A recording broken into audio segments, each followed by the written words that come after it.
everybody, it would be belief. Because I'm going to tell you guys, your belief, it runs your life. Either your belief or your lack thereof. It runs your life. It runs your relationships. It definitely runs the success in your business. And so, one of the things that I just want to challenge you guys on is, we often talk about interrogating our reality, right? It's a good thing for leaders to interrogate reality. It's a good thing for leaders to look at where they are currently. I do that. I look at, my assistant Tammy, who is absolutely awesome. She sends me numbers, and most of the time they come flooding in on Mondays. But one of the things that I'm able to do is I'm able to really get a grasp of, hey, where are we, right? And some weeks we're making progress, right? And then some weeks it's like, oh man, what happened last week, right? So we're always interrogating our reality, but belief, it is that thing that we're challenged with as leaders every single day. And then from belief, from the foundation of belief, really all of this other stuff that we talk about kind of comes into focus, right? One of the biggest things is our association. And I believe that a big key to belief in life is associating around the right people. I'm going to tell you guys, I'm pretty confident in who I am. I'm pretty confident as a business leader, but I'm going to tell you what, you get me around some negative people, and I need to call Barry Clarkson for about 10 minutes and say, hey Barry, I need you to let me know this thing's going to work, right? And you may laugh and you may go, well, John, you're an integrity marketing group partner, and all you don't. Well, I'm just telling you guys, the wrong association, you get around wrong people, and it's amazing what they do to your mindset there. So, all right, guys, I want to recognize our week last week. We had 81 field underwriters go out and protect at least one family this past week. We partnered up. We partnered up and we protected 220 families for $260,757, and I'm clapping on that too. That is awesome. Hey, I wanted to before I bring on Chris, I wanted to bring on Chris's upline, one of his best friends, Patrick Teschke. Patrick, are you out there this morning? Yeah, I'm here, John. Hey, man, good morning to you. Hey, good morning.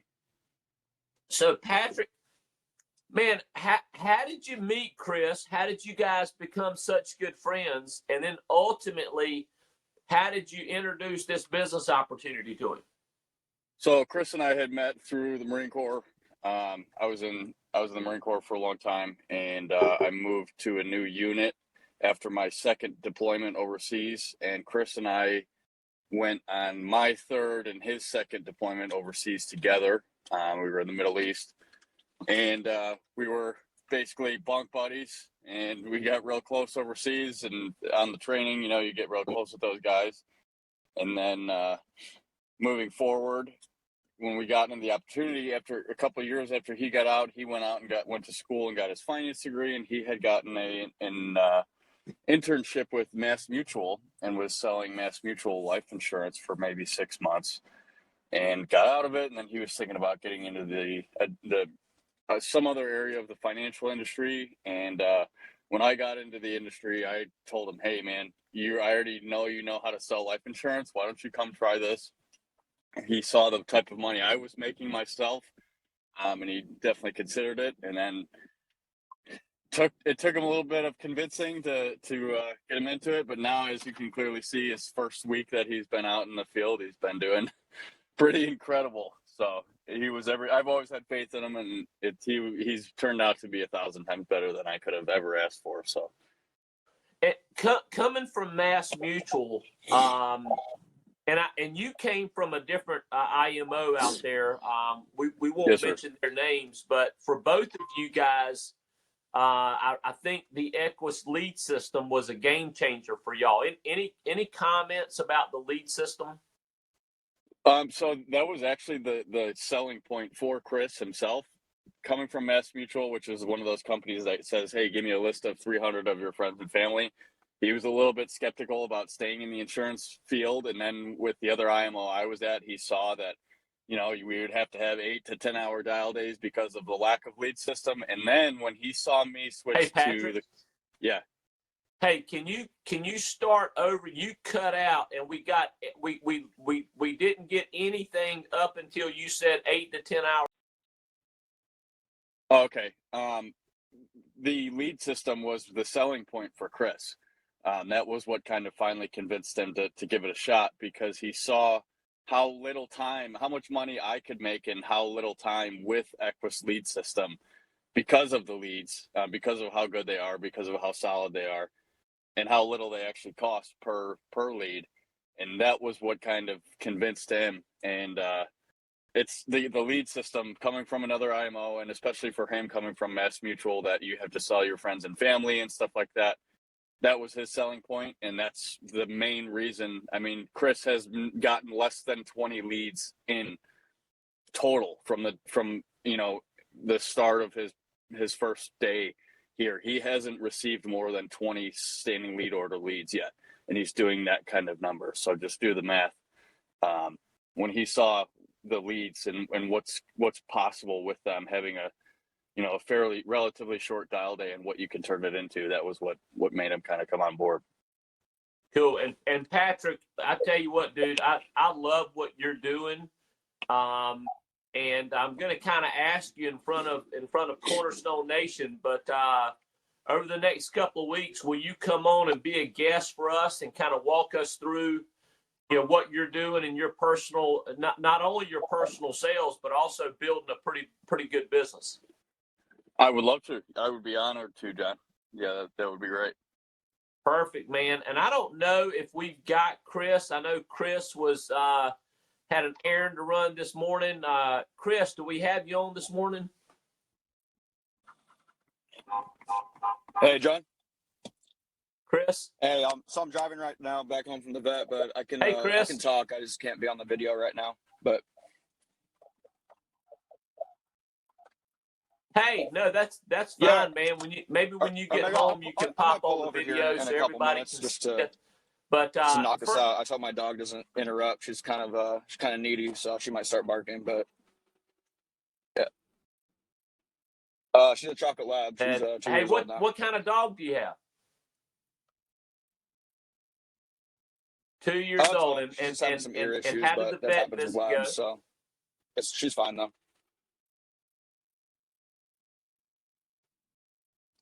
Good deal. So, Chris, we just had your buddy Patrick on, and Patrick kind of let everybody know that you guys really created a close friendship while you guys were deployed and on the Marine Corps. And can you kind of comment on that and your relationship with Patrick and how important that relationship was? That's kind of got Marine you Corps, to the best Equus fraternity Financial. there is out there. You develop lifelong relationships and a certain level of trust with each other. So when I knew that Patrick had my best interests at heart when he was reaching out to me, trying to give me this opportunity. And I mean, obviously, as an individual, I balked at I just didn't want to get caught up in any scheme like a lot of people do out there. They're very cautious. They're like, I don't know, it almost seems too good to be true. But I've been in the industry for a little bit. I had an internship with a main care Fortune 100 company, and I just had a bad taste in my mouth regarding the industry because they wanted me to write out a list of 300 friends and family that I knew, and basically just go and try and peddle life insurance to people who didn't need it or want it. And it just kind of, so when he was showing me the numbers he was producing with, and he wasn't having to sell it to anybody he knew, it was just through a lead system. It definitely caught my eye. And because I've always been a motivated individual, I'm hungry. I want to put in work. But when I was showing up to the office at 7 a.m. in the morning with no one to call. There's like, keep circling back to friends and family. I was like, yeah, I'm not going to do this. I'm not going to be an insurance salesman. I want to actually help people that know that they need the protection.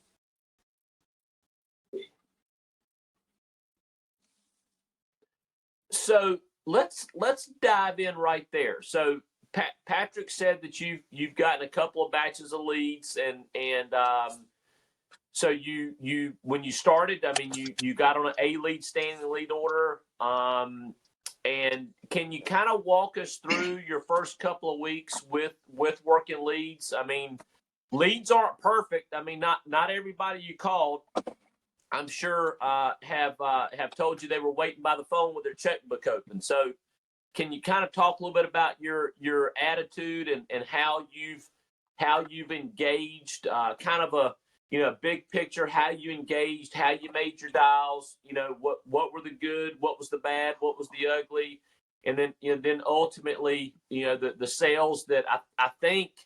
I don't have the number right in front of me. I know I typed it out yesterday, but I think in your first couple of weeks, what have you done? More than that, Over 16, 17,000? Honestly, John, I haven't been focused on numbers. I've been focused on how many people I'm going to be able to reach out to and help.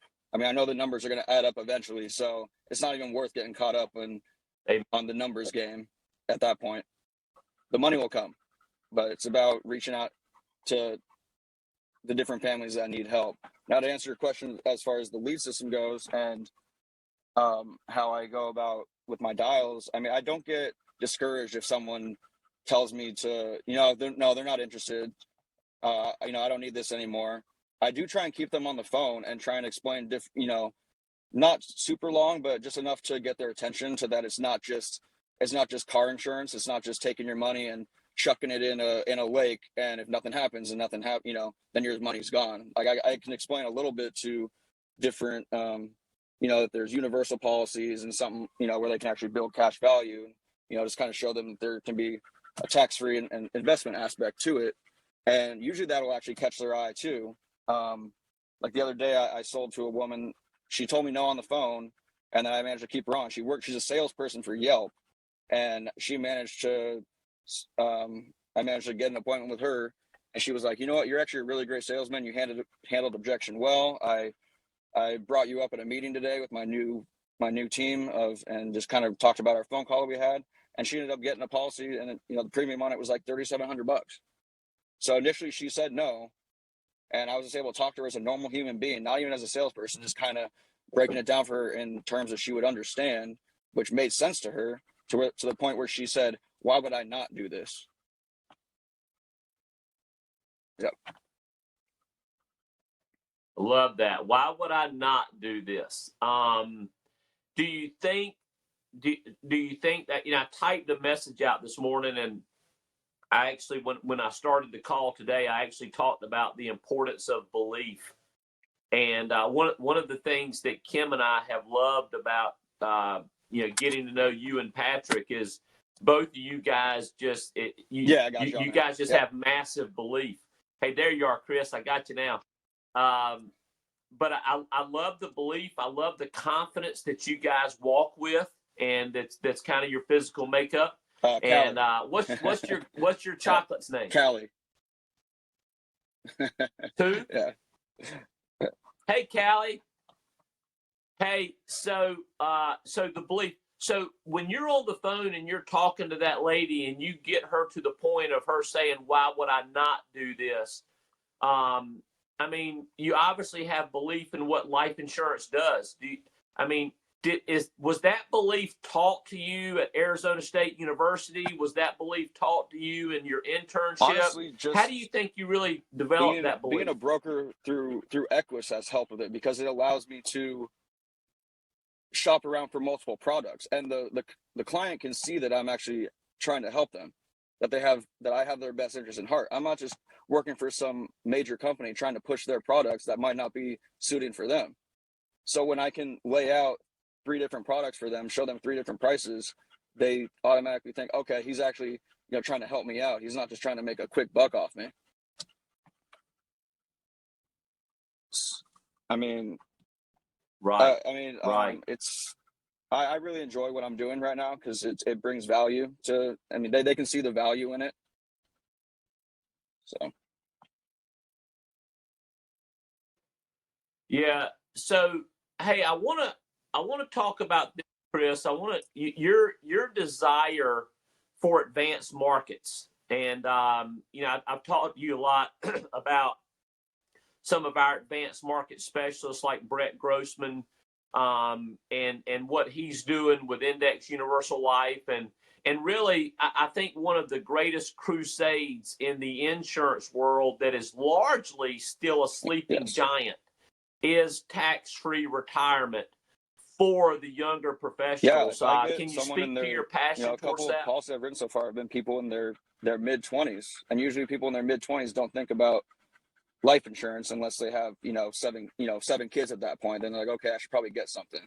But the way I can present it to them is if they start at a younger age, they can start acquiring tax-free interest, which by the time they're 65 years old, they'll have, $500,000 sitting there. At that point, they can roll into annuity and just have a fixed income for the rest of their life. Yeah, that's just how but I also That's present right. the universal And because even if they were to get a 20-year when they're younger, they're going to end up having to re-up on it anyway. And by that time, their premium is going to be twice as much and they might not even get qualified for it. So I tell them, since you're young and healthy, you'll get a cheaper premium starting off. And this will be a permanent policy where you don't even have to worry about paying more down the road because you had some type of health issue come up. And now you might not even be able to protect your family at 50 years old.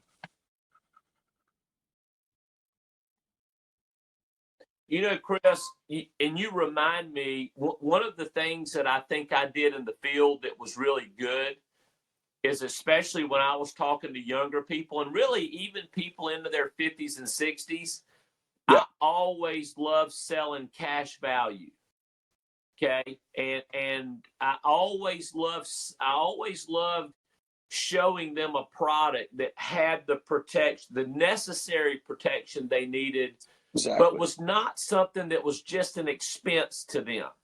It was not something that was going to cost them money. When I was able to show them the savings account aspect to it, and even the Mm-hmm. younger people with the indexing crediting strategy, showing them the investment aspect to it, it really, to me, it made them see this is something that's really good for me. And like your Yeah, client it's when said, you lay it how out for can I them, not do it? you present it to them in a way where they know what they're getting and why they're getting it. So there's no chance of them saying no because it makes complete sense to them, and they can go to sleep at night knowing that they have this in place and sleep a little bit better.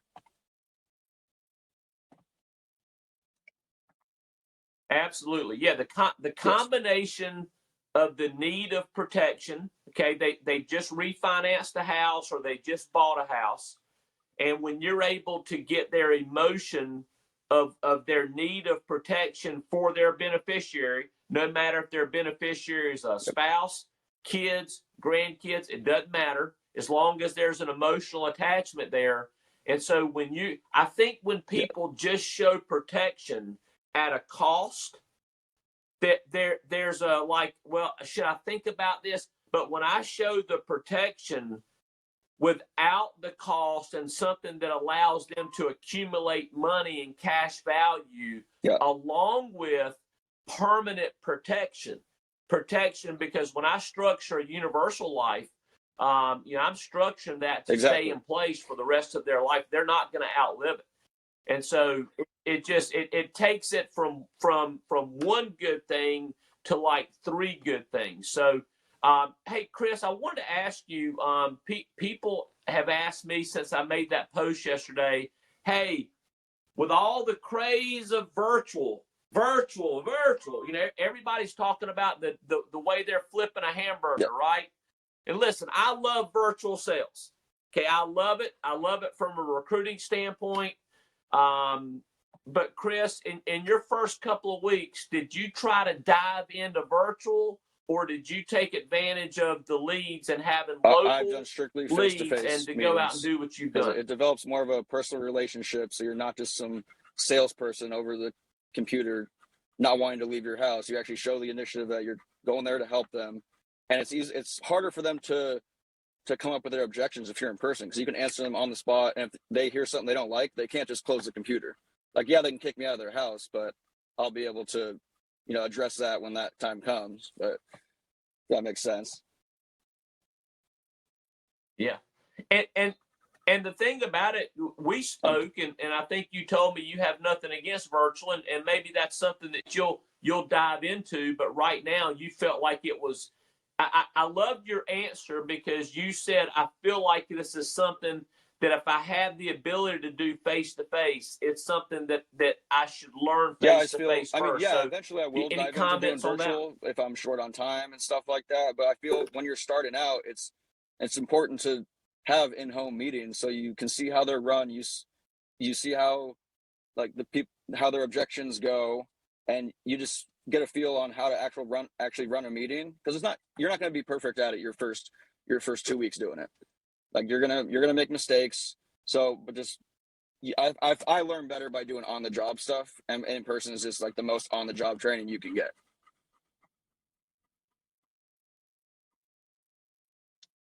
Well, and people are watching you, and they're laughing at what you just said, because I think your first couple of weeks has gone about as perfect as can be.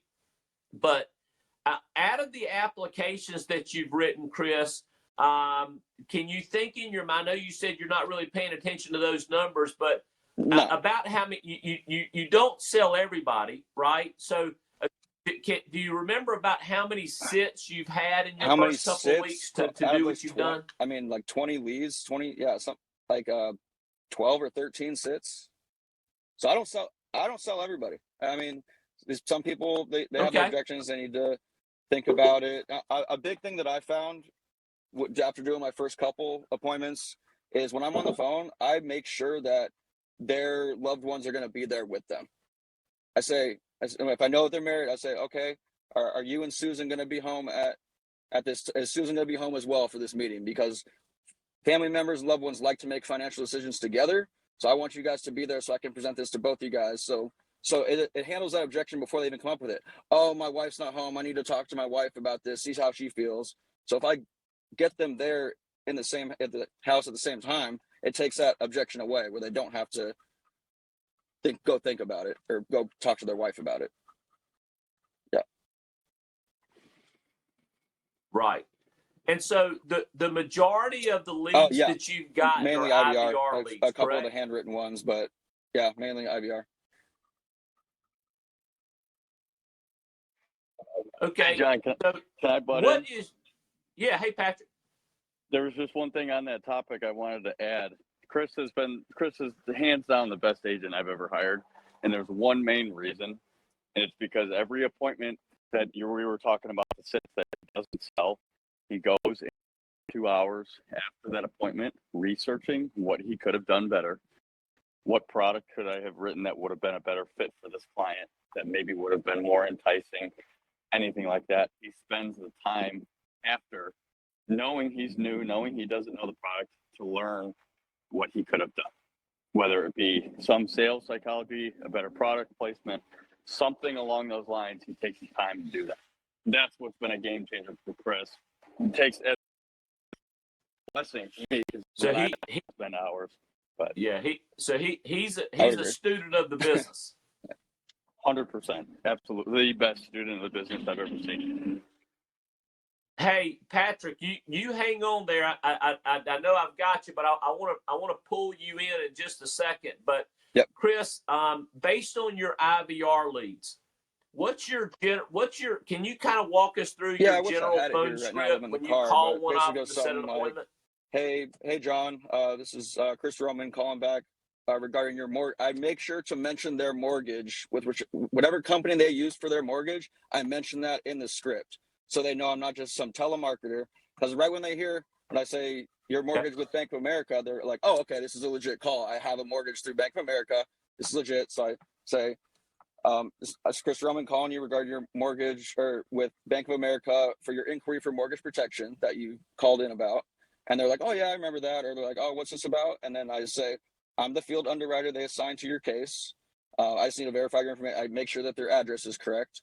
And then I dive into So since these are state regulated programs, a lot of them don't require any physical exams or blood work.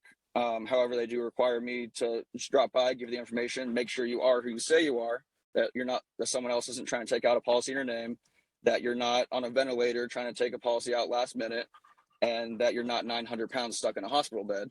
And they usually laugh at that, and it kind of breaks the ice, and they're kind of relaxed. So I say, I see about 20 families a week. It shouldn't take more than 15 minutes just to present you the what you can qualify for based on your medical history, and since I'm a broker, I have no affiliation. I work with different carriers, but I don't work for anyone, so I don't have any obligation to one in particular.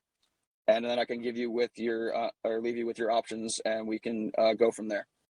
And usually they're like, and then I give them how to do those based on how the phone calls go, and if I know what they're doing for work or whatever, I say, do afternoons or evenings work better for you? And typically they'll say, well, I don't get off till 5 o'clock every night. And I'll be like, okay, does Tuesday or Thursday at 5:30 work better for you?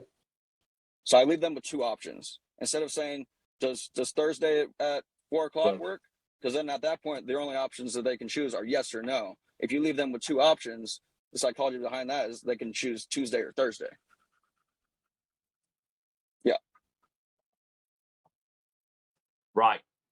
So you I love your phone script. You really hit on all of the important things. I love how, number one, you mentioned up front, but before they're able to really develop any mindset,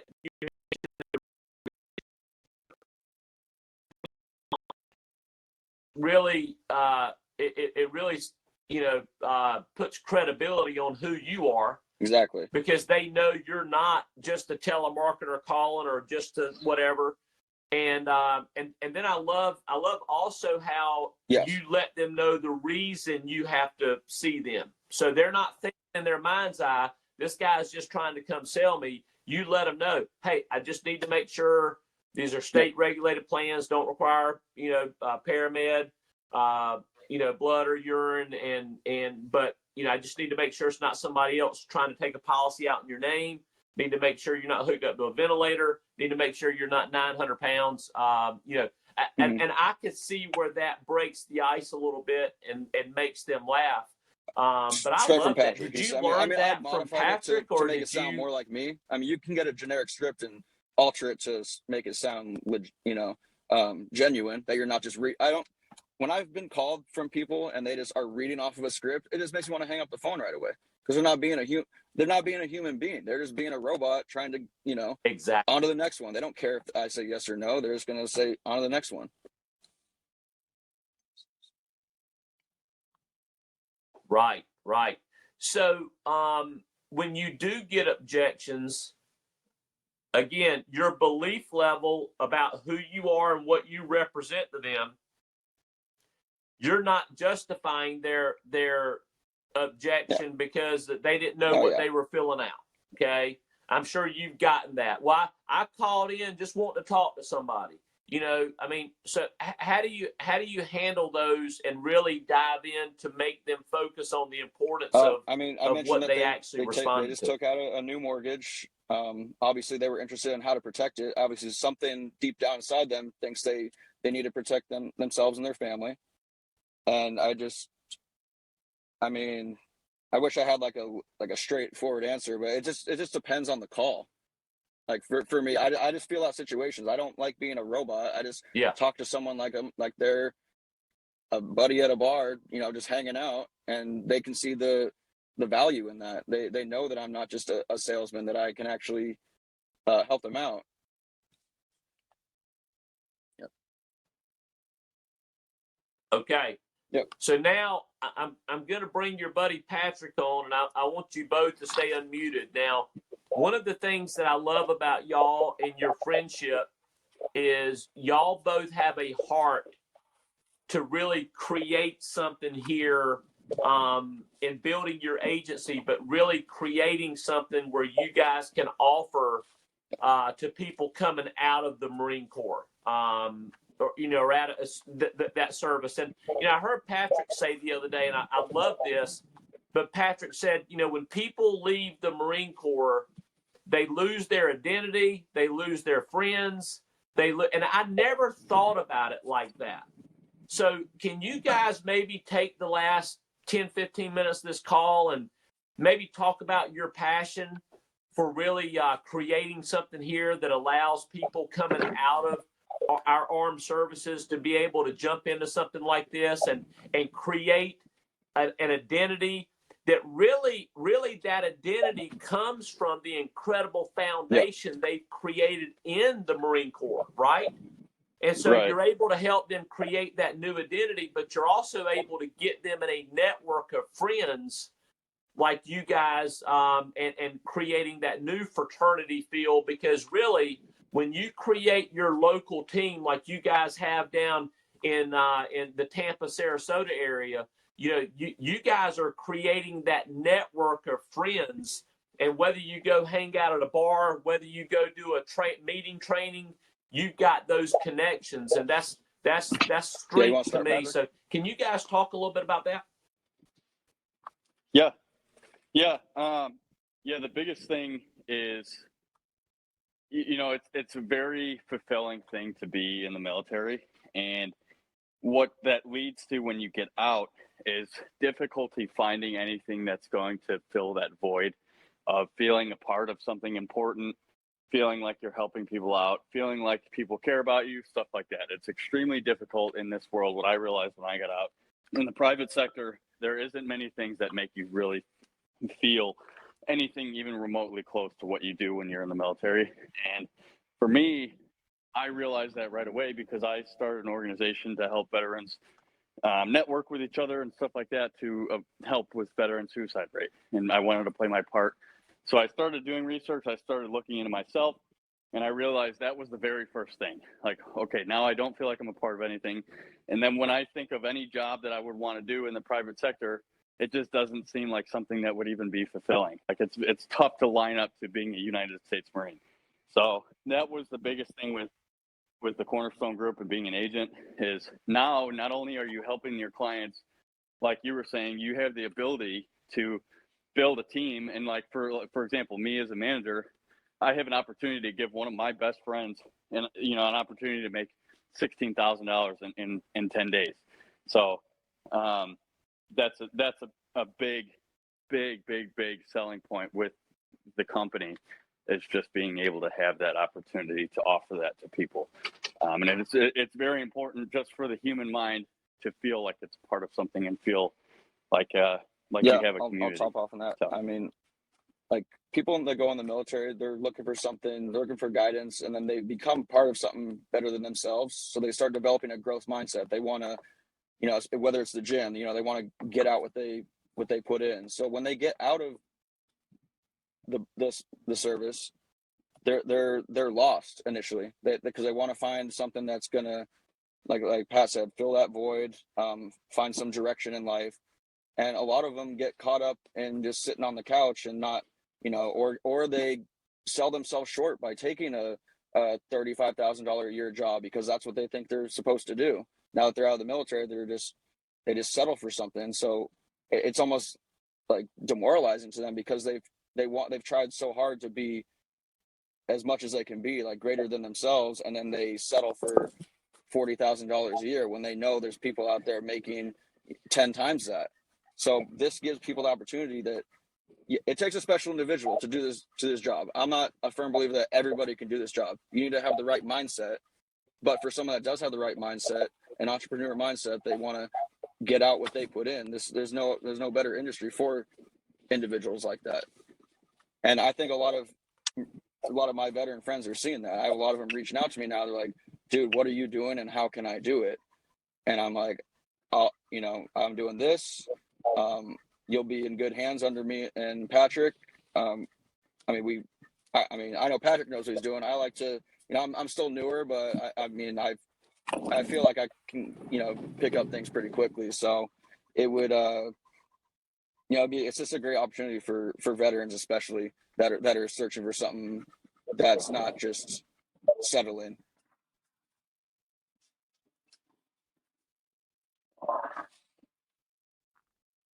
Yeah, John, I'll add one more thing there. When you get out of the military, it's not the military, especially the Marine Corps. It's not the Marine Corps' job to train you to be a civilian.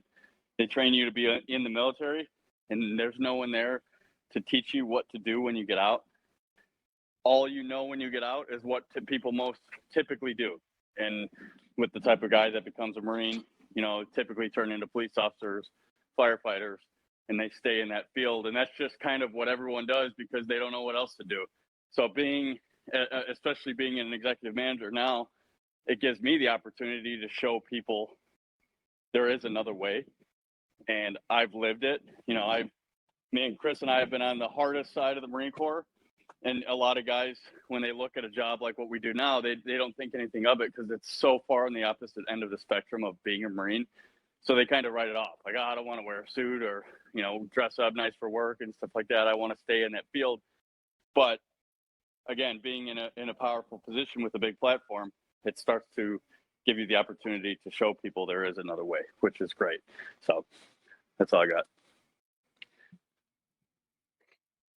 Any questions for us, John? Sorry, I know you wanted us to talk for like 10, 15 minutes, but maybe you can spark our conversation. Oh, you're on mute still. Yeah, you're fine. Sorry, Kylie, I was talking. Yeah, so no, do you have any closing comments? Because that's perfect, and I'm going to tie a bow on this with a big old right hand to the Cornerstone Group. So, any comments before I do that? Closing comments. I would say anyone that's a manager and is looking to recruit the veteran community is probably your best bet because you're going to get an individual that knows how to work hard. They know how to show up on time, all the discipline that it takes to be an entrepreneur. Because really the only difficult part of this job is the difficulties of going from a W-2 employee to a 1099 employee. You're already going to have the person that has all those soft skills coming if you look for someone that has military experience. Number two, they have the drive also. And then number three, all the things that they're looking for, you have to offer them. And as long as you can voice it to them in the right way, you'll build a team quicker than you can snap your fingers. I mean, veterans, if they're smart enough to recognize what they go through when they get out, they'll see that, hey, I do need a community. I do need something that I want to make money. I do need something that I can feel like John, I'm working towards and I can grow within and stuff like that. So, Patrick, this is Sturgis Kidder. I live in Virginia Beach, and I come from a military Sure. family, and we recruit a ton of we recruit a ton of them.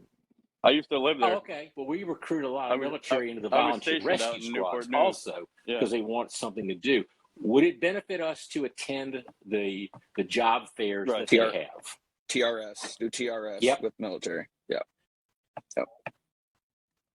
Oh, Chris and I, the answer is 1,000% yes. Chris and I have actually been talking about doing that.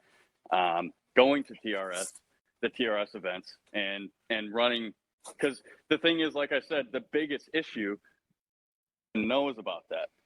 No one knows about this industry, so I didn't, like when I got out of the military, I didn't know. I didn't even know what life insurance was at the time.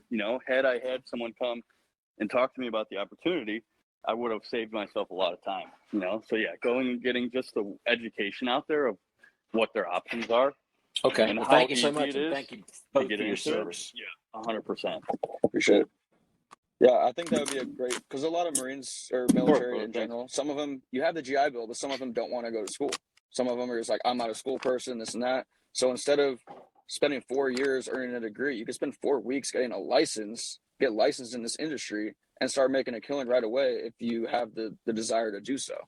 And you don't have to wait to work your way up as if you were to go get a corporate job where you have to work 5 years before you can get a $10,000 promotion a year. Like this industry, you get out what you put in. As long as you're willing to put in the work and you're willing to be teachable, then you can. The sky's the limit with this industry.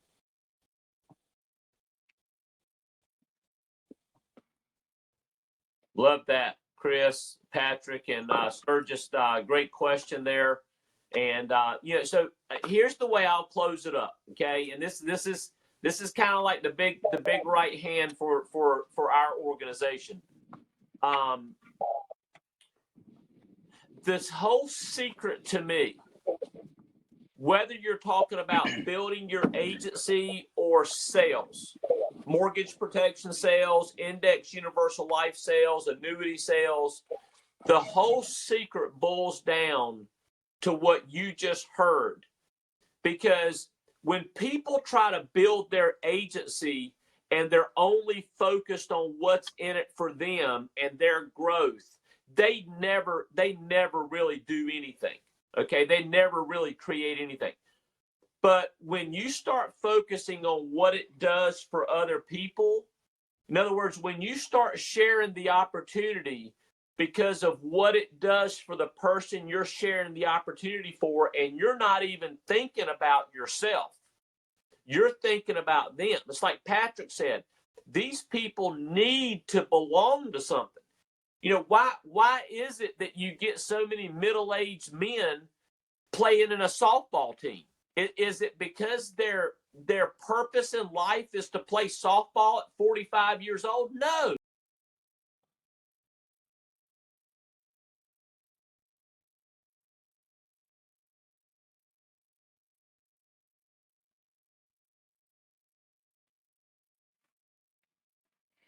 Talked about, and that's because they need to belong to something. So when we share the opportunity for people, I'm just going to encourage you guys, you need to be thinking on what it's going to do for them and leave yourself out of it. Same thing when you pick up the phone and you start dialing leads, okay? When you get off this phone call today and you start dialing your leads, are you thinking about you and how much you don't want to hear no? Or are you thinking about them and how much, if you don't get to them quick, who knows who's going to be diagnosed with a critical illness next week? Who knows who's going to get in a car accident next week? Who knows who's going to lose a family member next week? If you don't take action with the other person in mind and the service, the life-changing service that you're bringing to people, I'm just telling you what, guys, you're missing the very foundation of what creates success in this business. Can I address something before Chris we Roman, thanks so much. Patrick, so a lot of people, please do. Like if you're on this call and you're still debating on whether or not you want to get into this, and you're thinking, oh, this might be pyramid, this and that, you can work 20 years in this industry on your own pen and make a killing every year if you want to. You don't have to have anybody else below you. However, you're probably going to be pretty lonely.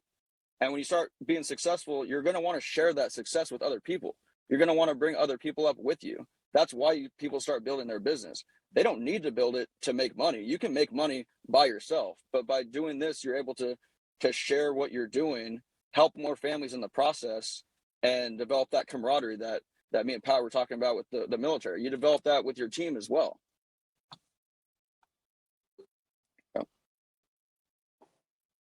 That's right. I love that. Chris, thanks so much for being on today, dude. This is an awesome recording. Tammy's gonna carve out the recording part, and she's gonna post it on our team's group me here sometime later today. Patrick, thanks so much for plugging in. Look forward to having you on as our guest for the next couple of weeks. All right, guys. God bless. Be good. Have a great day.